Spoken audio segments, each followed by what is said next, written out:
All right, so we're going to find the volume of this triangular prism. So for volume, we're going to look at the volume of the triangle base first, and I'll go ahead and highlight that.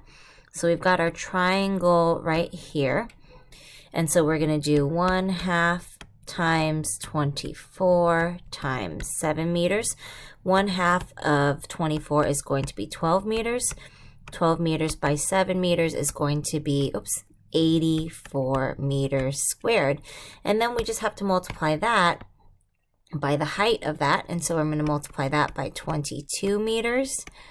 And 2 times 4 is 8. 2 times 8 is 16. Placeholder 0. 2 times 4 is 8. 2 times 8 is 16. I ran out of room over here, but I'll add 8 plus 0 is 8. 6 plus 8 is going to be 14. Carry the 1.